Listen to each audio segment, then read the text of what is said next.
Hey, welcome back to the Facebook Ad Kingdom podcast. I'm your host, Morty Rapp, and with me is my co-host, my boss, my dad, he's not my dad, founder of Rats Pack Media, Mr. Israel Rats. Let's talk about making money on the internet, Right. shall we? Let's do it. Today's topic is a fun one, Black Friday. It's not Black Tuesday, it's Black Friday. The question is, what is this whole world of Black Friday? How do we prepare? What can we do as an e-commerce brand to make more money on that day? You got to prep. You can't just show up on that day. So I'm going to start off this podcast with a question. When should e-commerce companies start preparing for Black Friday? That's in 2 months from now, if I'm not mistaken, correct? Correct. So Black Friday is the Friday after Thanksgiving. And now we're going to pull up our calendar here real quick. That comes out this year on November 29th, which is actually a little later than typically. Most years, it's the second to last weekend of the year. This year, it is the last weekend of the year, the last week of November. And I will tell you, most brands have already started planning. In fact, if I understood correctly, Google has already called Q4 the holiday season, even though we're still almost 6 weeks away from that period. They are already calling this entire period Black Friday. What makes this period additionally different is that this year is a big election year in the United States. So not only are you competing against other brands for attention, you'll also be against political campaigns and other companies running ads related to political campaigns. Don't forget, There's plenty of money being spent on bobbleheads of Kamala Harris and Donald Trump. Plenty of companies selling cereal. In fact, if I heard correctly, Airbnb, when they first started in 2008, they needed a way to grow, the way to sustain some funds. So they started Obama O's cereal and McCain something else cereal, and that's how they made the money to cover the costs of running Airbnb. Were run by running ads during the election period, this period right now, the 60 days before the election, and getting users to buy that cereal, and that's how they covered their expenses early on in the business. So there's an added additional cost this year that you are also competing against all the election ad spend, both from the candidates themselves and companies that are just trying to grab the attention of users. So the earlier one can plan, the better. So how could you plan? Number one is strategize what the sale will look like. Many brands are not only running a sale on Friday itself. Usually, Cyber Monday is still in November. This year, it's not. This year, Cyber Monday is December 2nd. So are you going to run it from Friday to Monday? Are you going to run only Friday and Monday? Are you going to start earlier before Thanksgiving? Some businesses will even start 2-3 weeks out before Black Friday. They'll already be running sales. I worked with a business for a long time that from November 1st, they had 20 to 30 daily sales. They had a flash sale every day that was a specific product, and they sold a different product every day. And so you had to come and buy. If you wanted that thing on sale, you had to buy it that day, 24 hours only. And that got people excited for when there was going to be a bigger sale on Black Friday. So you can't show up on November 1st and plan 27 days of sales unique to every day of the month. That's not a possibility. You have to come in and strategize well before. What am I going to do? How long am I going to run the sale for? And on top of that, how much time should I spend building up the hype for my sale? Because I don't want to show up, on Black Friday and roll the ads out, and that's the first time people are hearing about me. I want to already have run ads to warm users up, so that when I do drop a big sale on whatever day that is, Wednesday afternoon, Thursday, Friday, whatever that looks like, the week before, I've already gotten those users excited for it so that they're ready to buy in the sale. So step one is preparation, is just planning what your calendar is going to look like this year compared to other years. It is a different looking calendar. My assumption is, even though election day is on the 5th of November, weeks in advance before, there will still be other brands, like I mentioned, running their sales related to the election through the rest of the election. You have to imagine they already bought all of those bobbleheads. They got to get rid of them. And no one's buying the bobblehead in 4 more years. So they have to sell whatever they can. They'll keep running it for the 10, 15 days after the election's over. So my assumption is that bump in spend will be around into the heart of the Black Friday spend. So that's something to look out for. So I would say already by the last week of October, you already want, even potentially earlier than that, by the 20th of October, you already want to have ads discussing that something is going to happen on Black Friday, period. All right. And Well, so, that segues yes. segues me into the next question. I think is very important. We should talk about how do we build momentum. So we talked about starting early. We talked about how big this year is going to be specifically. But as a general rule, how do we build momentum in that early stage so that on Black Friday itself, we're making way more sales than we expected? Can you give me specific examples of, let's say, the top 3 things? So 100%, you should be building your your email and your SMS lists on already the 4 or 5 weeks before your sale goes live. You should be building your email list by spending additional money just to get users on your email list. If you have to give them a discount code, which many brands do, that's something you could do. What I have found to work is to stay updated on our upcoming sale and be the first to know. You need to get on this list so that you can know before whatever products sell out. And this is how the early days, if people remember the early days of Black Friday, Best Buy would have that one TV on sale for like $400.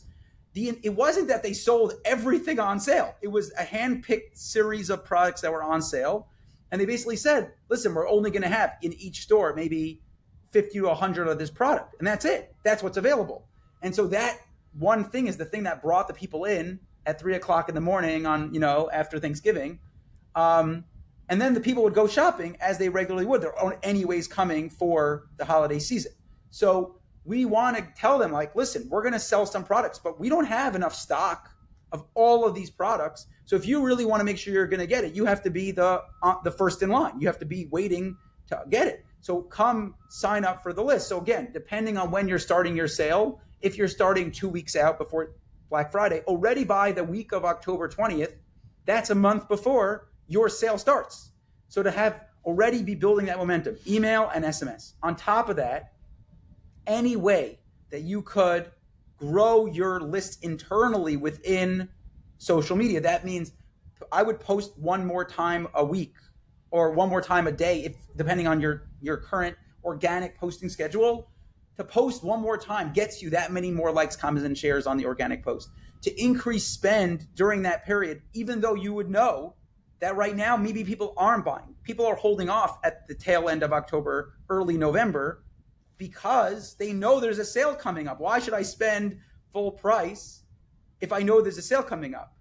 So the users are actually, you're probably going to get a lower return on ad spend during this period, but it's worth it to keep your ad spend up so that when it's November, you have all of those likes, follows, shares to target. You have all those video viewers to target. You have all those audiences you've built up ready to target them during this Black Friday season.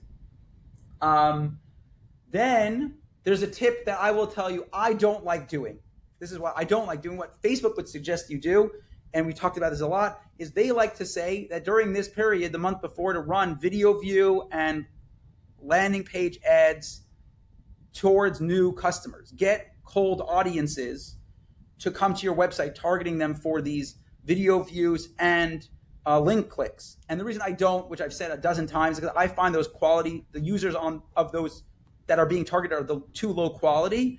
Even if they're going to be ready to buy on Black Friday, that means that if I were to run a conversion ad, I would reach those people because they would get ready to buy on Black Friday, and I would still be reaching those people. So I don't personally like to do that. What I like to do is just increase my budget for my conversion ads, maybe figure out how to broaden, like go from a lookalike 1% to 5% during that period to broaden out the users that you would typically be targeting. One last tip, and this is really dependent on your brand, but I would consider not keeping it a secret what your sale is. Because if I tell people now, listen, I'm going to have a sale, it's going to be on these 12 items or whatever, it's going to be a 40% off sale. Now the user knows that if it's worthwhile or not to wait for the sale. So if I know in advance that only these 12 items are going to be on sale, or only this one thing's going to be on sale. And the thing I want to buy isn't even on sale. I don't have to wait till November to buy it because it's going to be at the same price then and now. And I, as a user, would hate to be surprised that I bought something now and all of a sudden it's on more sale later. So this is not really answering your question, but there's one thing that I find really annoying is creating an offer that is better later. So there's a lot of business that they'll do is they'll offer, let's just make up a number, 25% off Black Friday. And then Cyber Monday do a 35% off. And so now you just told people to go and shop, go and shop before it's too late. And then you lowered the price after they bought. And they're going to get the emails. They're going to know that you did that. Like, they're your buyers. And so that's the thing I never want to do. I never want to incentivize a user to buy it cheaper later, because all that tells me is that I'm going to go and wait. Why should I buy? I should just wait until you offer it for a lower price. So that's why one thing I don't do. So the question you're about to ask me is, so what do you do instead? So what I like to do is, especially if you're doing what I mentioned, where you're going to have these little sales across November. So what I would do is I would have a specific thing on sale that's a little bit higher percentage than I was having on Black Friday. Let's just imagine you sell bags and dresses, okay? So for Black Friday, your plan is to do a 30% off everything. But for the week going into Black Friday, you have a 40% only bags or 40% only dresses. So the best time to buy is always now. Right. The best time to buy is not later. It's and I'll always say now. also, like psychologically, they also know that on Black Friday there is limited stock. There could be, I don't know if website crashes is something that happens, but Still happens.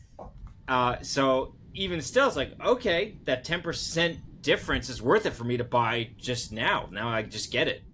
Right.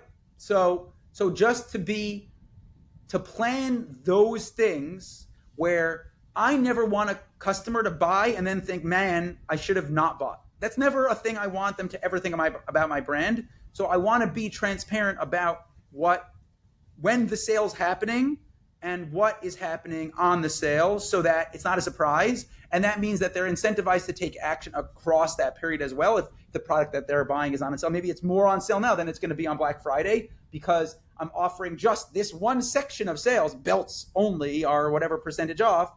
And it gives me reason to buy the belts now and not wait until Black Friday. So that is how to best prepare. So what about optimizing the website and the landing pages? That's also something that has to be done when people are going through the ad funnel and coming to the website itself. What can people do ahead of time now already? So one of the things that I'm not even sure if we discussed a lot on this podcast, but when you send users to a website, just the first couple of things, the items they see already anchor in their mind what they're expecting to pay for the product. So there's a big concept in behavioral economics called anchoring.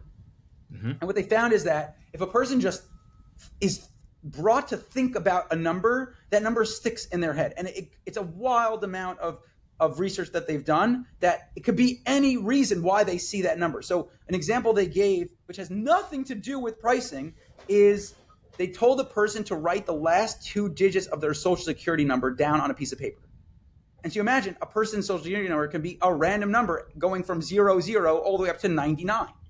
And what they found was that whatever that number was anchored the user to give a higher bid in an auction that was happening on that same day, because they wrote a number that was a higher number because their social security number that has nothing to do with it was higher.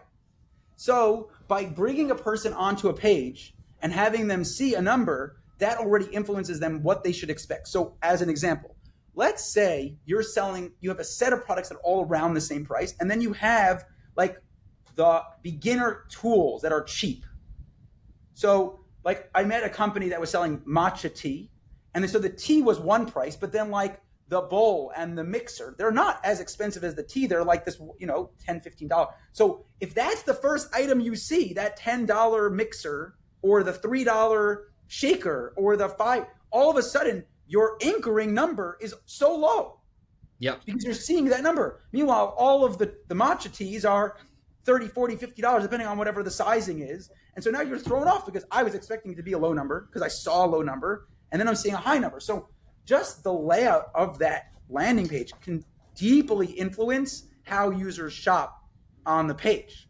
So one of the things that I like to have businesses do is do a little exercise where they find out what's their best selling items that make them the most profit. So you're putting up front, right at the beginning, a product that sells really well, but it also is profitable for you. So if they buy the first 3-4 items right away, you've made profit, and you're showcasing them first those best selling products. I have other businesses that we're trying to incentivize users to buy much larger quantities. So before they were buying $30, $40, $50 worth of product, I want to get to 100. What if the first product only, or the first 2 products, is a $200 product that's a bundle of a whole bunch of things, and then after that they're seeing the $30, $40. So the first number they see is $200. Whoa, that's way higher than I thought. And then they see 30. Wow, 30, cheaper than I thought, right? Because they've all of a sudden been anchored higher. That'll help them navigate the pricing later. This happens all the time. There are a lot of like luxury stores. They'll sell a $20,000 bag. But when you go to the store to buy it, they never actually have that bag in stock. Because the plan isn't to get you to buy that bag. It's to anchor you on this crazy high price and then offer you a $2,000 bag. Now, in any other context, a $2,000 bag is a crazy expensive bag. But in compared to a $20,000 bag, it's a steal. So to be able to sort of order your products on that initial collection page or homepage that you're sending traffic to, in order of getting users to expect to pay a certain dollar amount, that'll help you. On top of that, during the sale, you want to have it very clear that a sale is actively happening. And so some people will do, which I'm on the fence about for a couple of reasons, to include directly in the link, which you could do on Shopify, have the code pre-selected. So they don't have to do anything. The code's already ready to go. They could just check out and they'll get the discount. Or to have in the header bar text that says use coupon XYZ for the Black Friday. We've all seen these things. So those are typical things. Now, why am I on the fence about it? So why I'm on the fence about it is because I know that typically 2/3 of users don't use coupon codes. So if you send traffic to a page and then the person pays full price and they're not upset about it, if they were upset, they'd just reach out to you and say, hey, I want to use the coupon code. And you say, no problem. Absolutely. We'll just give you the coupon code and give you the money back. No problem. No issue.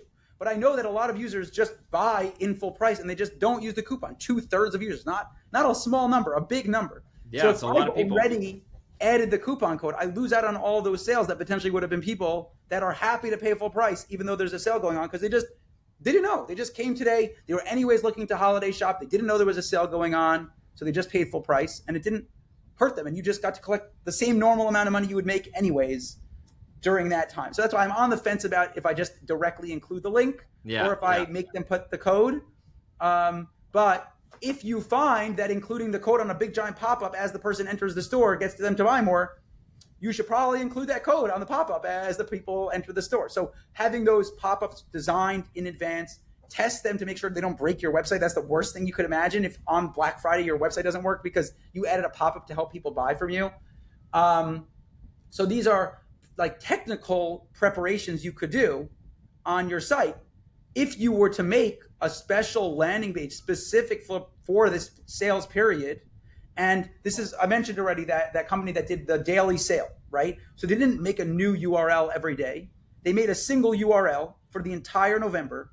And this was the sale link. So the user knew, come to this page to see the new sale each day, whether it was a 1-day sale, a 3-day sale, the Black Friday. They knew if they came to this page every day, they would be able to visit and see that right on the top, those products for sale.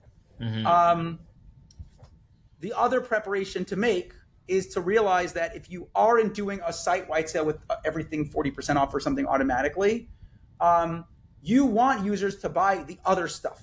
We mentioned already that Black Friday wasn't invented for you to make a full percentage off everything. So if you know there are certain products that people like to buy as like the add-ons to the products they would be buying, you want to make sure those are readily available on that very same sales page. So they're on the top of the sales page. You're going to showcase those handful of products that are for sale. But don't forget to include in that list products that users will also buy to increase your profits that you're making on that sale. The user's anyways there, so just leverage that time on site to showcase other products, whether or not they're on sale as well. Okay. Well, what about data? What can be the role of data in, let's say, past performance? How can you use that data to plan for 2 months ahead specifically for Black Friday? So if you have last year's data and the year before's data, and you know when the best time to sell, and I'll even give a specific example. I have a client that in years past, we started the Black Friday sale in the beginning of November. And what we found was that this is not an e-commerce store. The product is it's an amusement park. You go to the amusement park to use the ticket that you're buying on discount now. And because it's just too far away from Black Friday, when it's November 5th, we found that there wasn't a large increase in the sale revenue during that period just because we were on sale. So we've decided for this year, using the data of previous years, that we're actually going to hold off on running the sale till the 18th or 19th of November, rather than starting it on the 1st of November or the 4th of November, because during that period, the users aren't running to buy, because it's not one of these short-term, the sale's about to end, if you don't get the product, it'll be out of stock. It's not what it is. They're buying a ticket. Yep. So we use the data for previous years to decide that we're actually going to dramatically shorten the period of the actual sale period. And instead, we're going to spend most of November spending money to grow the email list. And so that's what we found, is that the data is showing us it's not worth it for us to run ads for the sale November 4th, 5th, 6th. Now, that, again, if you're running a company where you're offering these 1, 2, 3 day sales early in November that are these big percentages off, and you can still drive sales in that period, then it makes sense for you to do. It's all based on the data for your business. For them, we found the last 3 years, we would put a bunch of money in those early days in November, and it wouldn't really pay off. Even on Black Friday itself, the sale didn't have that much of an uptick because we were running the sale on November 7th. Right. So based on the data for this brand, we've allocated a lot of that budget. We use it already for a different period of the year. And then we're shifting the spend to focus on email growth rather than having the sale last longer. Because I'll tell you, to try to compete against these other brands, Walmart, they'll probably start their sale tomorrow. For all I know, you can't run a sale that long compared to other brands. You can't discount your product that much more than other brands. So it can't be about trying to compete with everyone else. It really has to be about using your data to see what are my users doing and how do I best accommodate them to accomplish that. For example, there are some businesses that only run the sale Black Friday and Monday. They don't run the Saturday and Sunday in the middle. And so the question is, if for your brand, do you find that maybe it's worth it for you to pause the sale, literally send out an email on Friday and say, the sale's turning off. And that's it. So what I might do in this scenario, let's just imagine 40% off Black Friday, and at midnight on Black Friday, sale's over. And then on Monday morning or Monday at midnight, I'm now going to introduce a 37% or 35% off sale, and it's going to end at midnight. And so again, I'm incentivizing users to buy now and not wait. And 2, I'm giving them a real strong sense of urgency that if they wait around to buy, the sale's going to be over. And they're not going to be on Saturday I could buy. No, it's buy now. If you don't buy now, you lose out on the sale. People react to scarcity. That's it. Yeah. Urgency and scarcity for sure. So that's a really strong move. If that fits with your brand, image to do this, then to maybe only run the sale on those 2-3 days. I'll tell you, there's a lot of brands that are getting a lot of kickback because for a long time, the last couple of years, businesses had been opening earlier and earlier. If you remember the days back when they used to have Black Friday would start 9 a.m. People would be lining up at 3, 4 o'clock in the morning. So they're wait, if the people are anyways here, let's open at 6. Let's open at 3. Let's open at midnight. So now at some point it became normal to already open the store 6 p.m. on Thanksgiving Day. And there are a lot of businesses getting a lot of pushback because people have to work at the store, right? It's not, as of yet we don't have autonomous tellers at all these little stores. So businesses that are saying like, hey, I want to be Thanksgiving with my family. I don't want to be working shift right now because you decided you want to be open 6 a.m., 6 p.m. Thanksgiving to get users that many more hours of open time. So maybe your brand is saying, no, we're actually closed on Thanksgiving. Whatever that mechanism is, it's an e-commerce store, so the user can buy if they want, but the physical store is closed. Best Buy is not available. Can't go there on Thanksgiving. We only open in the morning because that's our brand. And so you have to be able to fit your brand together with whatever data you have and make it work for that sales period. Tell me a little bit about how email marketing also helps in the lead up. You mentioned already one of your clients, how you're investing into the email marketing. How does that play a role in warming up an audience getting ready for Black Friday? So I'm going to add email into SMS into email. I think that today those two are up there in importance. I'm going to make a comment that I'm not sure I made before on the podcast, which is, to me, email is the most important channel in marketing for any e-com brand. I think, period, end of statement. Email is probably the most important channel that a brand has. You got emails from either previous purchasers or users actively telling you want to be on that list.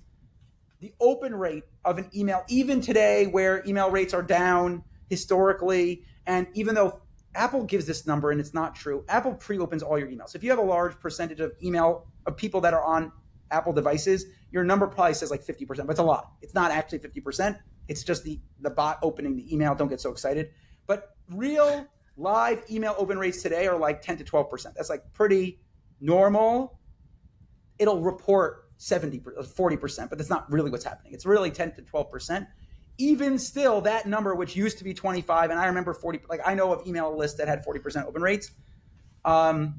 Even still, compare that to the amount of reach an organic Facebook post gets, right? Like a Facebook post, if you're lucky, gets 1 to 3% of your organic audience. Today, it's probably less than 1%. Probably 0.5% is like a great post. Especially legacy pages that have been around for 5-6 years. The chance you're reaching 5% of your audience is gone. It's not relevant. So if you collected an email and 10 to 12% of users are actively going to open the email, that's the best channel. You got the email. You're able to send them as many times as you want until the user actively unsubscribes.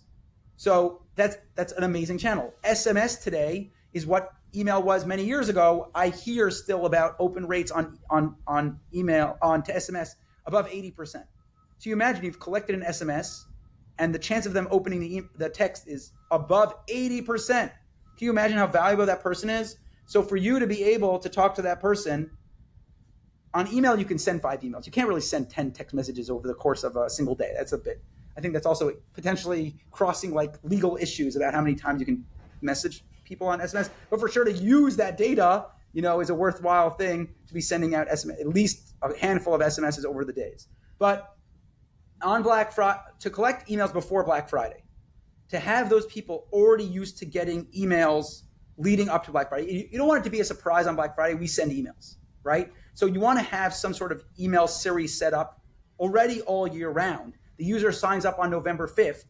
You're not going live on Black Friday till November 18th.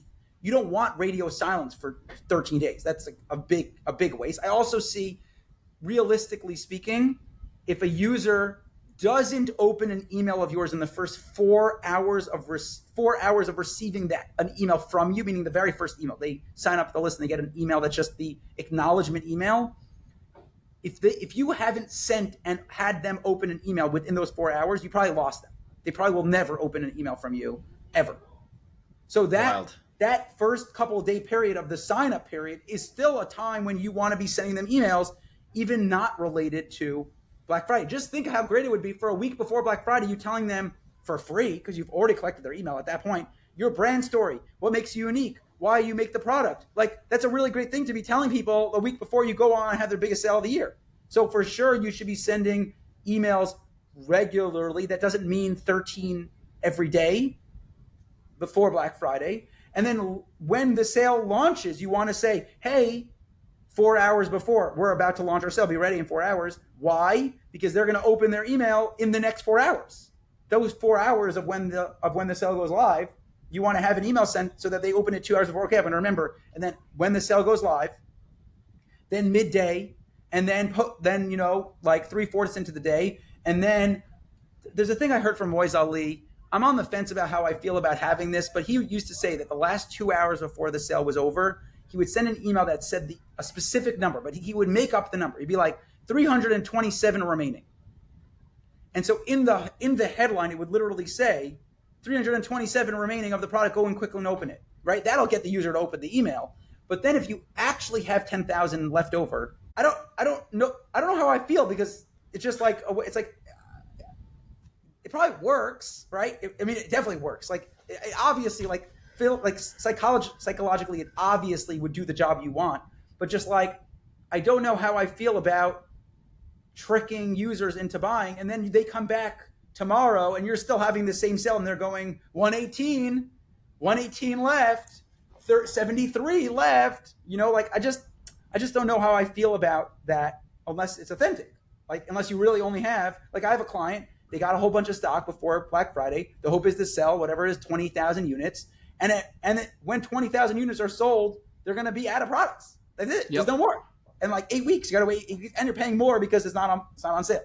So for sure to have an ad to go out, the last hour and a half to 2.5 hours before the sale, very worthwhile. If you're extending your sale multiple days, there should be at least 1 or 2 emails sent every single day during that period, because people just get emails different times of the day on different days. You open your email on Thursday at a different time. You open it on Saturday, that you open on Sunday. And so you want to be sending out emails to remind people. They signed up to receive your emails. So you should be sending emails. You shouldn't feel bad about sending them emails. They know that you should know that they're getting 10,000 other emails from people who don't feel bad about sending them emails. So every time you don't send an email because you're like, I don't want to bother them, you're losing out on $20,000 extra or so, depending obviously on a lot of factors. But like, you'd imagine that's how impactful a single extra email can be on these periods.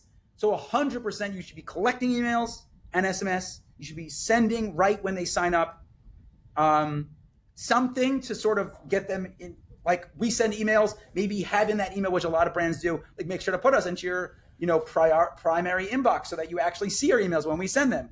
Stuff like that. Brand story, businesses we work with, what we stand for, stuff like that. And then during the sale, if you only run on Friday, you should send 5 emails on that Friday. Like I don't think that's a crazy amount. 10 p.m. Thursday night, midnight on Friday, 8 a.m., 12, 3, 5, 9, 11. Like maybe I get rid of maybe one of them between the 3 p.m. and the 9, but that's not even a crazy number of emails, and each one of them could make you a large amount of money. So email, I'd say, is a very large part of sale revenue in this period. And the same exact thing goes for SMS. So we're talking a lot about selling a lot of product, but in order for a company to actually be able to do that, they have to have that product in stock. Let's talk about stock. How do you even prepare for such a day in terms of how much inventory you're supposed to have? So obviously the solution is to have data available from the year before to see how much of an uptick. Like you'd imagine that your business grew over the last calendar year. One would hope that your business has grown over the last calendar year.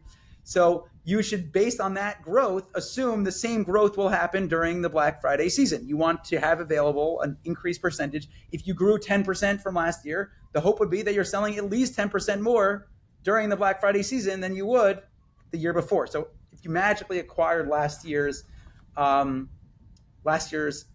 numbers, whether or not you had a sale period last year, that would be the best option. There are actually tools. I met a guy who had a tool, I don't remember the name, and they literally would use like AI or something to predict the amount of product that you would need to have available to you. But the last thing you want to do is to have users excited to buy from you and you not have anything to sell to them.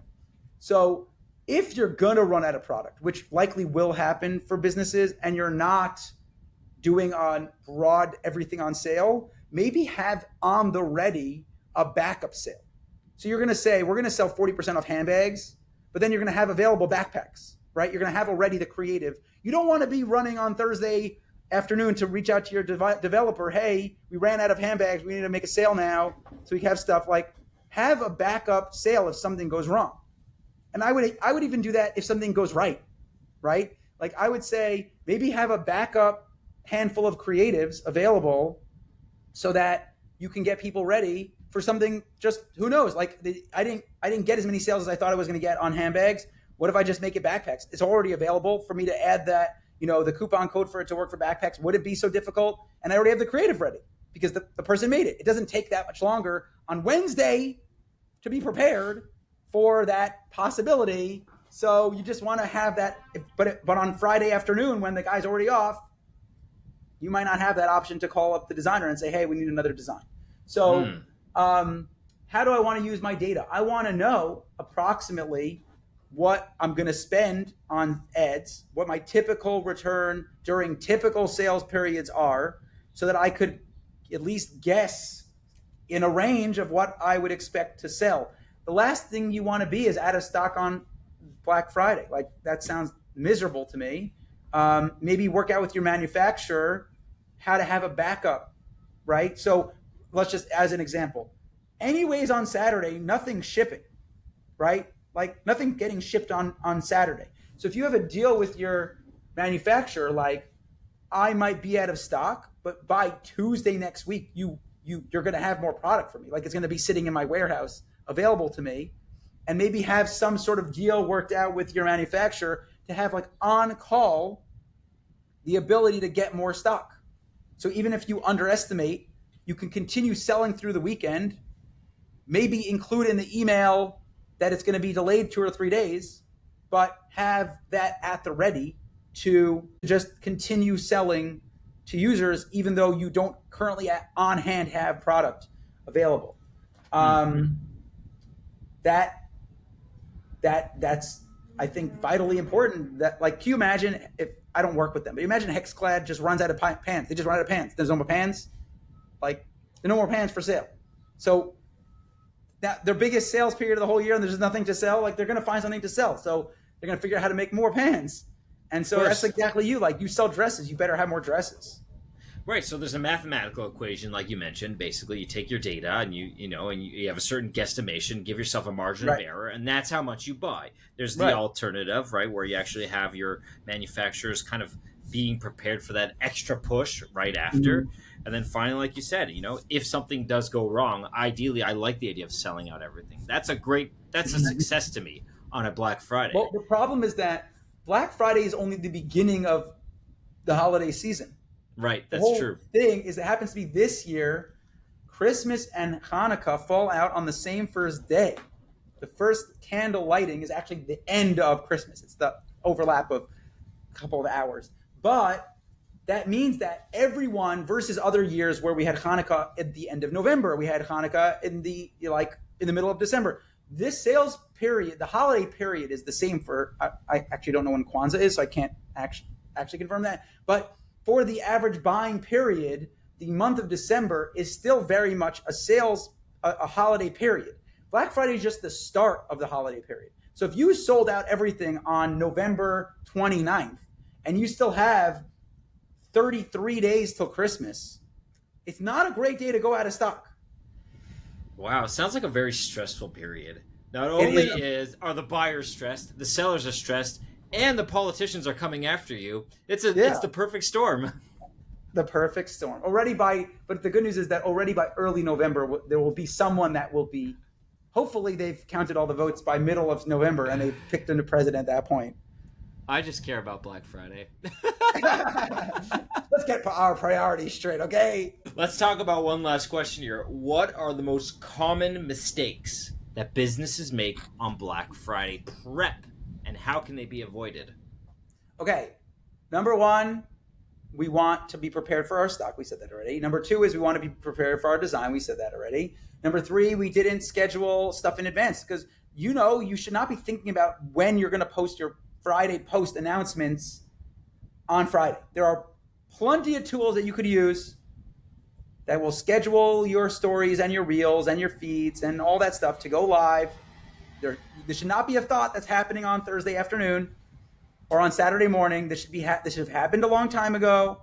They're all scheduled in the queue, no surprises. What's a mistake? I think this mistake is important enough for me to repeat is I don't want the customer to have a reason to wait for a different sale later. If you are offering a bigger discount tomorrow, tell me today. I don't want to be surprised that you had a 30% off discount on Friday and a 40% off discount on Monday. I would be really angry as a customer. I would be. So I think that that's a big mistake. And I see still today so many companies doing it, like an absurd number of companies. And I just don't know how that makes my customer feel good about themselves, that like, haha, tricked you. I made a better sale. You pay too much. But I would also have someone available for customer service throughout the entire sale period, even on those extra days. Like, I think I remember there was a big thing. I'm not going to name names because I definitely don't need to be involved here, but there was some very well-known e-commerce email service provider during the Black Friday sales period that their customer support reps were not available Saturday and Sunday of Black Friday. And so you imagine you're sending your planned send of whatever emails you're sending out. There's plenty of other companies also using that very big name e-commerce email provider, and all of a sudden the site's down, or there's a technical issue and I can't upload my email list, or I can't download my email list, or I don't know, something, and no one's available to talk to me on that Black Friday period. As you mentioned, the owners and the workers are very stressed and they need support. So just like they're very stressed and they need support, the customers as well need support. So it's worth it for you to figure out, how do I have an active sales rep, maybe like a gorgeous plugin on the bottom corner where people can ask customer service questions to them. Even at normal times, I wouldn't have a Saturday and Sunday rep. I want to have those people available to answer any questions so that they can not wait till Monday to buy, and they could buy it on Sunday and they could buy it on Saturday. So I want to have as few surprises as possible. And how do you have few surprises as possible? You plan in advance. You already plan out your creatives and you plan out where the landing page, you make sure the landing page works and that the URLs, whatever you use, aren't going to get broken some way. Everything's planned. You send it to 3 different users, one on iPhone, one on Android, one on desktop, and you make sure that all the links work so that there's not a surprise. Oh, this is actually forwarding to some other place and it shouldn't go here. And then you accidentally move the landing page or you change something about it and then all the links you sent don't work anymore. You got to plan. You got to test it all in advance. You got to make sure everything works so that you're not showing up Friday midnight, the 29th of November, to find out that the landing page is broken or that the product's out of stock or that the coupon code doesn't work. You want it all to just be prepared. So I think the biggest single problem that businesses have is that they wait too close to the day to see that everything works, and then they're surprised when it didn't work out the first time or that someone's not available. Can you imagine you launch a sale on Friday afternoon and then on Saturday, no one's available to help you to fix the problem because you waited to Saturday to ask how to fix it? So that is what I would do, is just don't be surprised. Make sure there's a few surprises as possible. Well, speaking of planning, and I think with this we could actually end our podcast today, brands out there, if you do not have a plan for Black Friday and you're not talking about it now, this is the moment. You should already be starting. That includes talking to your marketing and media buyer. So You're something in your throat? No, I just... It's savings! That's what that was. FB20, what? Ladies and gentlemen, talk to us today to prep for Black Friday. It's 2 months away. You already have to be planning now. And if you wait for too long, you've lost your chance. And then you get buried, and everyone and your competitors, they win. You don't want them to win. We want to win. Yeah, it's okay for others to win, but we just want to win more. We want to win as well. I don't know what kind of sports you played. There are winners and losers. Everything is war. Ladies and gentlemen, win. We just have to win better than them. Ladies and gentlemen, let me end off this podcast with our new catchphrase.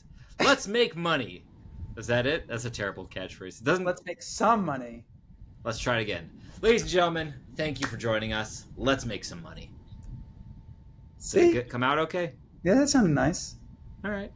Well, let's try it for the next 3 and see how we feel about it. Bye-bye. Bye bye.